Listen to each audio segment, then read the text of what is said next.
Why are panic attacks called panic attacks? Seems self-explanatory, but at the same time, it's inaccurate and can actually exacerbate the problem. If you just take the name itself, panic attack, it's really extreme. And I know, because I've suffered from them, if you have a panic attack, that it might feel that way. But it's not actually true in the sense. It doesn't just attack you. It doesn't just jump out at you. It might feel like that, but there's some subtle changes that are occurring about an hour before in a person's physiology. Now, this may be brought on by maybe a poor night's sleep, might be drinking alcohol the night before. It might just be happening, environment change, the way we're thinking. There's so many different factors. But what is true, the studies have shown, is that there's a change in a person's physiology.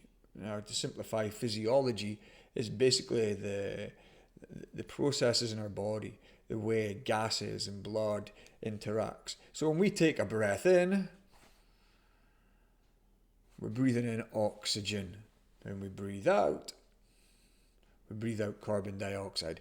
That's in its simplest form. There are more of gases exchanged, but just to keep it simplified for the moment, oxygen in, carbon dioxide out. Now, when we need to breathe, it's actually that we need to expel carbon dioxide, CO2. There's a build-up in the bloodstream. It needs to be released. Sends a signal to our brain through the nervous system. I need to take in an inhale. So I can let out the exhale. And that's the physiology side of things. So even if you just breath hold just now, feel free to play along.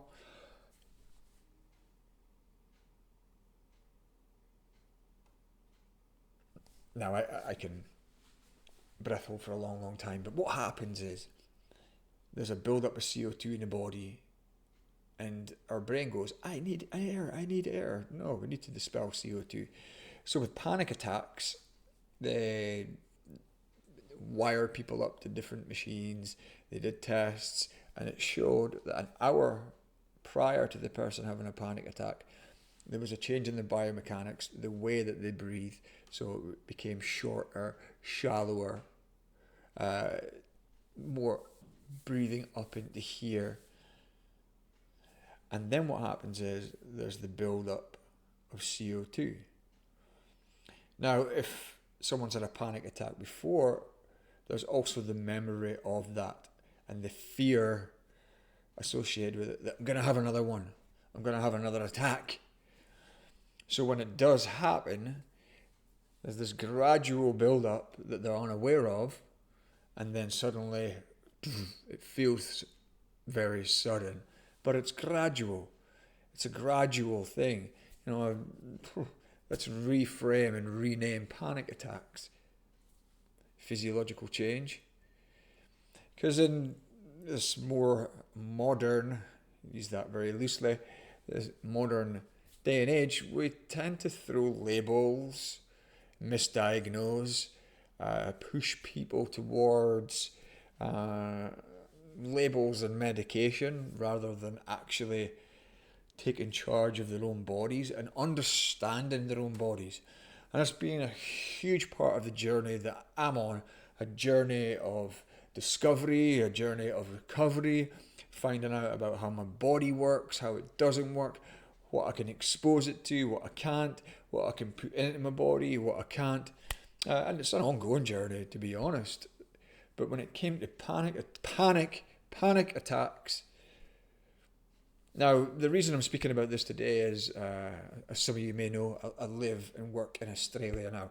Originally from Scotland, now I live and work in Australia. And on one of the main news channels here, the weatherman, Nate Byrne, had a panic attack live on TV, on breakfast news, ABC breakfast news. And he dealt with it, very well, really well. He's had them before. He's open and honest about that he suffers from them from time to time.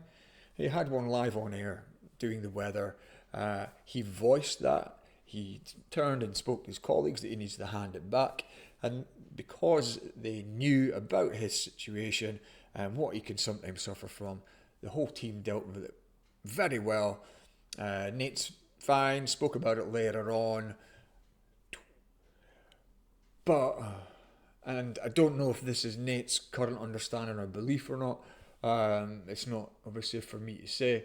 But my current understanding and belief, science-based, it's been tested. There's data, documents, research shows that panic attacks do not just happen. They don't just suddenly go from a place of, I'm okay to, there's a change. So it starts with the way we breathe. Now, if you've watched some of my shorts or other videos, or you've been following me for a while, I advocate for nasal breathing. And there are many, many reasons for that, which I won't go into here, but I'll maybe post a video up here so you can follow that. But in short, it is the optimal and most healthy way to breathe. It opens and closes our blood vessels. It creates a substance called nitric oxide, which is a vasodilator. Basically, opens and closes blood vessels. It looks so that blood flow will move quicker through the body and get to the brain. There's so much studies and research out there about it. Go check it out. So if we're not breathing through our nose and not accessing our lower lungs and our diaphragm, we're dysfunctionally breathing. Now, what happens with someone who suffers from panic attacks? They may or may not have been introduced to functional breathing. They may not know about the purpose and the positivity of using the diaphragm and changing the biomechanics, expanding the rib cage so that they can breathe better, be better. Yeah. So there's a change in how they breathe. It starts to be short and shallow into here. Usually mouth breathing. Respiratory rate increases. So that's a breath cycle of in and out. Now that increases, so it goes faster. It's shallower. It's into here. And then not getting that fullness of breath. Something I've suffered with. You get that fullness of breath, that expansion, so that it's a healthy breath. And there's a exchange happening. An oxygen, carbon dioxide exchange. It's more balanced. Fullness of breath. But when we're not breathing that way, it's the opposite. There's the opposite of expansion, contraction, restriction. But it's subtle. That's the thing. It's subtle. I use the analogy. It's not the best one because I don't drink alcohol, but I'll use it anyway because I'm sure you'll understand. As do I. Is like a bottle of champagne. If you were to shake it or it got moved, it's going to let off some gases, but they're going to stay within the bottle. It's going to build up, and you see it at weddings and whatever. People shake the bottle and it builds up, and then pop. The cork suddenly goes. Now you never know when the cork's going to go. Nobody can know. You can guess, but you don't know when it's going to go. And it's the same with panic attack. It's obviously a much slower process. You don't pick up a human and start shaking them. But we get shook up as human beings. Our routine may get shaken up a little. The things that we do in a morning, or if we're out of our natural routines, maybe not getting enough sunlight, not breathing properly, maybe eating something that maybe don't normally eat. There's so many different environmental factors. It could be some stress at work from the day before, haven't slept well, having difficulties in relationships, maybe just feeling a bit lonely. Who knows? There's something, so many different factors that could contribute to a change in our biomechanics, in other words, the way we breathe. And if you don't have the right tools, if you don't know about breath awareness, if you don't know, haven't had much breath education, who taught you how to breathe? Nobody taught me until a few years ago, and a deep dive into it. But it's not something that we get taught, or like how to use our breath optimally. It doesn't get taught at school. So if we don't have the right tools and the right education, then when these things happen, or we're not using the tools, like we use tools every day. Like I know how to use this. I pick it up all the time and I use it to my advantage and sometimes to my disadvantage. But before I got into functional and therapeutic breathwork, I didn't have the tools at my disposal to keep myself in an optimal, healthy state of body and mind. Now I do, and if I apply them, my day goes a lot better, my week, it kind of carries on. But if I stop practicing that stuff, then maybe for a day I might get away with it. And day two, it's going to build up just like that bottle of champagne. Now, someone that's had a panic attack, or it might even be the first one, literally there's something that's getting shaken up. So the change has happened, the build up of CO2, then all of a sudden, just like the champagne cork, pop. And you have this reaction where there's this restriction around here. It literally feels like someone pushing on your chest, or there's a tightness. It feels like the world is pushing down. The mind can spin out of control. It's as if you feel under threat. There's danger. The nervous system, which hasn't been used to sending signals to try and rescue. Scary experience. But with the right education, the right tools, we can reframe that whole experience to a point of understanding. That is key. Awareness and understanding. Because if we don't have that, then when I go to see a GP or a specialist, I'm going to tell them I had a panic attack. Or I've got some kind of anxiety disorder, or some stress which is going to kill me. All these things, stress, anxiety, panic attacks, there's logical, provable reason for these things happening. But if I'm going about blind like I was years and years ago, then I don't have the right tools at my disposal so I can take care of myself and keep in a healthy state of body and mind. And there's so much, it's prevalent across the world, where you turn up at a GP, tell them what's wrong, and they'll go, here you go, here's a prescription for. There's certain questions, as a functional and therapeutic breathwork practitioner, someone who supports people, clients across the world. By the way, please feel free to book in for a discovery call if any of this interests you, or ask questions below. I'm more than willing to help. This is what I do. I absolutely love this. My passion is here. If I just turn up at a doctor's surgery, they're going to give me some clinical diagnosis. They're not going to ask me, well, what's your breathing like? They might ask about sleep pattern or maybe diet, maybe, but it's going to be just scratching the surface. They're looking to symptom manage. For me, it's like harm reduction. I prefer harm removal. The same with the symptoms as well. It's like let's look at what changes can be made within the body, so I'm not reliant upon some kind of other substance in a little packet, in a little pill, or whatever form it comes in. And I've been that person. I am not judging. I'm judging my own experience. That is what I was reliant upon for years and years and years. Now it's a whole different ballgame. I really tap into what I've been given, the gifts, these natural gifts, the things that I can use to better my health, so that I can live better, breathe better, be better, as I like to say. So, panic attacks, anxiety disorders, stress kills. We can step in and start reframing some of those experiences. It's a change in our physiology. It could be a disconnection from ourselves and from the world that we're comfortable in. There's something about being comfortable. There's something about processes of familiarity.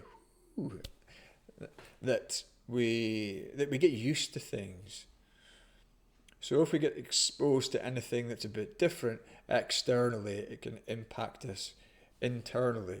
A good test and a good strong nervous system is one that can fluctuate, that can experience stress, experience rest, experience anxiety, and be at peace.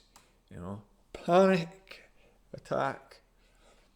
But a healthy nervous system, a person is not going to call it, I've just had a panic attack, I'm full of anxiety. Yes, maybe stress, but stress is a positive thing. We're under stress a lot of the time for a lot of the day. We just are. This people that talk about, eliminate stress. It's impossible. It's how we manage. If I go to the shops, come back with some shopping bags, my body's under stress. If I go to the gym and lift some weights, that's under a lot of stress. If I'm at work and I've got deadlines, it can put my body under stress. But it's how my body, the physiology, biochemistry, the mechanics of the body cope with that. And there's been times in my life where I haven't coped very well. There's now times in my life where I'm coping better than I've ever dealt with life before because I have the right tools. So again, it comes back to breath education, body awareness of what are my processes, what is good for me and what isn't, what can I expose myself to and what can't. And then if there's certain situations that I might find difficult, then the more I practice them, the more I put myself out there, the more my body is gonna become more familiar to it. Our nervous system, it responds to our environment. And whatever we expose it to, it remembers. It does not forget. The nervous system does not forget. It retains and stores everything. So if we tell it stories that I've had a panic attack or anxiety, it just fuels and fuels and fuels it. But we can step in and start to reframe and change the story. It'll still remember, but if we give it more positive reframes to grab onto, because it will go to something, what do they say, a familiar, it'll move to a familiar hell before a uncomfortable heaven. I don't know, something like that, I forget. But it's important that we don't just label it as bad. This is a bad experience. Stress is bad. Anxiety. I can suffer from anxiety still. There's some anxiety producing situations, but I don't need to go to a GP and be medicated for it. Not anymore, anyway. Panic attacks, I'm grateful. I haven't suffered from what was called panic attacks. And I don't even know how long. But I have had times where I've had build up of CO2 in my body, or I've felt under stress and under pressure. But again, I can step into the driver's seat at any time and take charge. But I need to be aware. I need education to be aware. Then I also need to optimize my own body to bring about change. Now, I can do that now more in the moment, a lot easier. But, I've had to learn and practice over a number of weeks, months, years even, because I consistently practice. It's like going to the gym. You don't just suddenly pick up 100k and you're able to lift it. You've had to expose your body to remember muscle memory, neuroplasticity. where it slowly builds up and it remembers the strain and the stress it's under, so that it builds up muscle, builds up muscle memory, and it knows it can lift. This stress is familiar. And it's the same with